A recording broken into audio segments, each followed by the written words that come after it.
बिस्मिल्लाहिर्रहमानिर्रहीम। साल दोम के स्टूडेंट्स, लेक्चर नंबर 14। आज वाइट बोर्ड के बगैर आपसे मुखातब हूँ।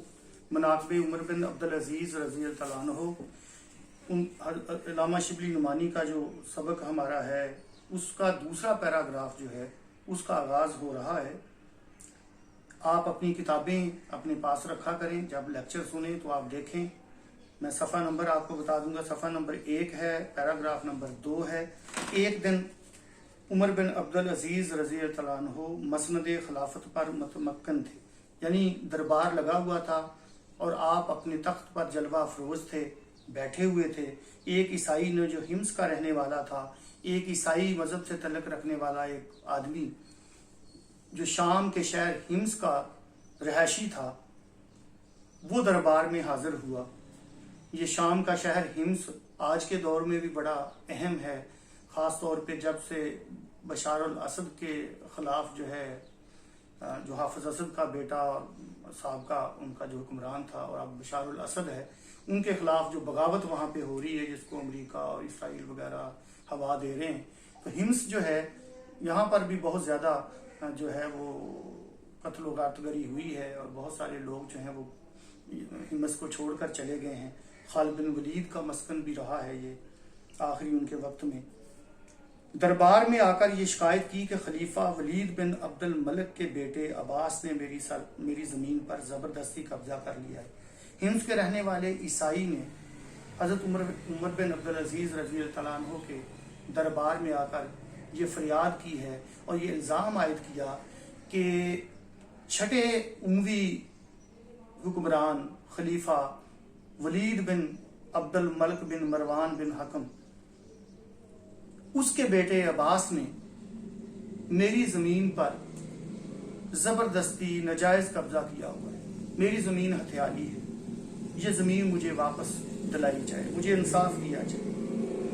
उमर बिन अब्दुल अजीज़ रज़ी अल्लाह अन्हु ने अब्बास की तरफ देखा, इस्तफसार किया, सवालिया निगाहों से देखा है कि हाँ भाई, इस इल्ज़ाम का तुम्हारे पास क्या जवाब है, तुम अपनी सफाई में क्या कहना चाहते हो। अब्बास ने कहा, यह ज़मीन मुझको खलीफा वलीद ने बतौर जागीर अनायत की थी। अब्बास ने जो जवाब दिया, खलीफा वलीद बिन अब्दुल मलिक जो वफात पा चुके थे, उनके बेटे ने अपनी सफाई में कहा कि ये ज़मीन, ये जागीर तो मुझे उस वक़्त के हुक्मरान मेरे बाप वलीद बिन अब्दुल मलिक ने बतौर जागीर अता की थी। जागीर वो ज़मीन वगैरह जायदाद होती है जिसको हुक्मरान जो हैं वो किसी को देते हैं। ख़ास तौर पर वो अंधा जब रेवड़ियाँ बांटता है तो वो अपनों को ही देता है।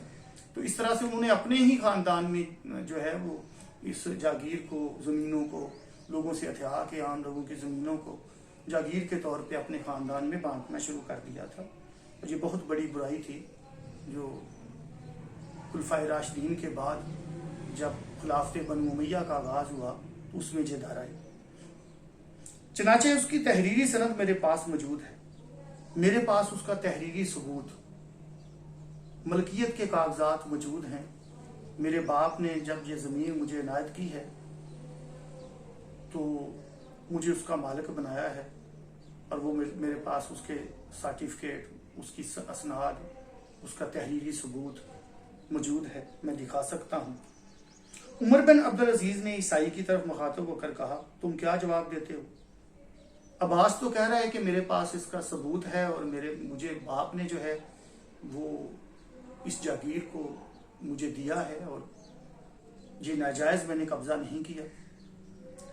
इसका जवाब अब तुम्हारे पास क्या है। जवाब जवाब उसने कहा कि अमीरुल मोमिनीन, मैं खुदा की तहरीर, और ब्रैकेट में, छोटी ब्रैकेट में लिखा हुआ है हुसैन में कुरान मजीद, यानी जुमला मोतज़ा के तौर पे कुरान मजीद को वहाँ पे मज़ीद तफसील के लिए दिया गया है कि मुताबिक फैसला चाहता हूँ। मैं चाहता हूँ कि कुरान मजीद फुरकान हमीद जो मुकम्मल ज़ाब्ता हयात है और जिसमें हर मसले का हल मौजूद है, मैं उसके मुताबिक इंसाफ का तालिब हूँ कि कुरान इस बारे में क्या कहता है। मैं अल्लाह की किताब को جو ہے وہ منصف مانتا ہوں، آپ اس کے مطابق فیصلہ کریں۔ عمر بن عبدالعزیز رضی اللہ عنہ نے عباس کی طرف مخاطب ہو کر کہا، عباس، خدا کی تحریر تیرے باپ ولید بن عبد الملک کی تحریر پر مقدم ہے، برتر ہے، اسے فضیلت حاصل ہے۔ قرآن مجید جو اللہ تعالیٰ کی آخری کتاب ہے، جو نبی کریم صلی اللہ علیہ وآلہ وسلم پر اتری ہے، جو ایک مکمل ضابطہ حیات ہے، اس میں جو حد مقرر کر دی گئی، جو اصول ضابطہ مقرر کر دیا گیا، جو قوانین مقرر کر دیے گئے، اس سے انحراف ممکن نہیں ہے۔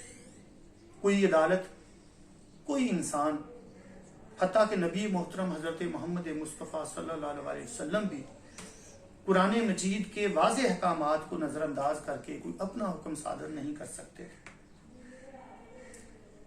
تو عمر بن عبدالعزیز رضی اللہ عنہ نے عباس کو سمجھایا کہ بیٹے، بھائی، یہ ممکن نہیں ہے کہ قرآن مجید کو کے احکامات کو نظر انداز کر کے تیرے باپ کے احکامات کی پیروی کی جائے اور یہ جاگیر تیرے پاس رہنے دی جائے۔ یہ کہہ کر وہ زمین عباس کے قبضے سے نکال کر عیسائی کو دلا دی۔ قرآن مجید کے احکامات کے مطابق زمین اصل مالک کے حوالے کر دی، اقربا پروری نہیں کی، رشتہ داری کا پاس لحاظ نہیں رکھا۔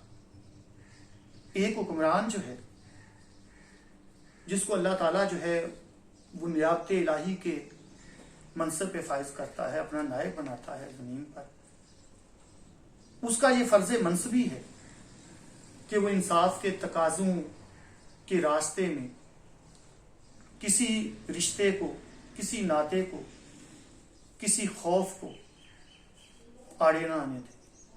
اور یہی کام حضرت عمر بن عبدالعزیز نے اپنے 2.5 سالہ دور حکومت میں کیا، حتیٰ کہ جب وہ گورنر تھے مدینہ منورہ میں، ولید بن عبد الملک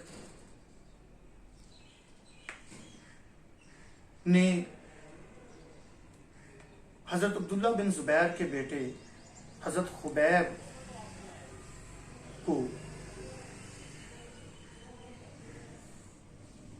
کوڑے لگوائے، 50 کوڑے، اور آپ بطور گورنر اس کے احکامات کی پابند تھے۔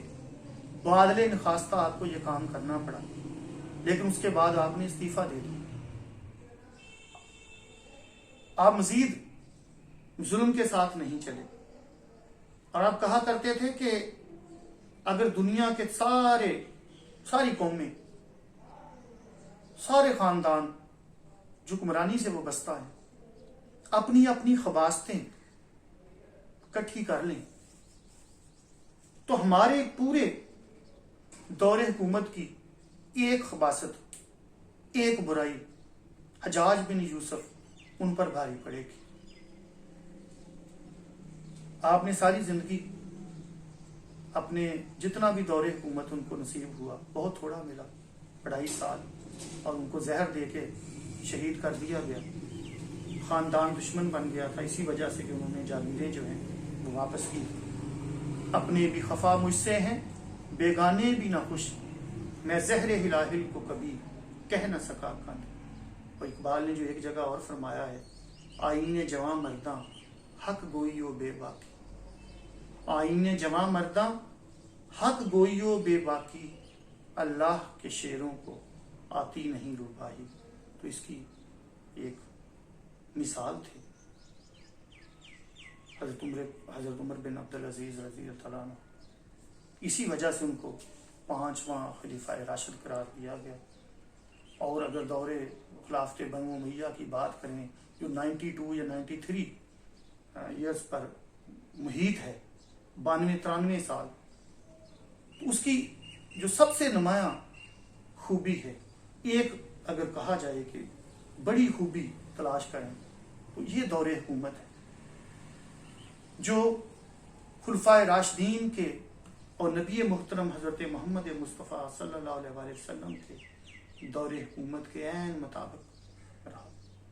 عدل، مساوات کی اعلیٰ مثالیں قائم کی ہیں۔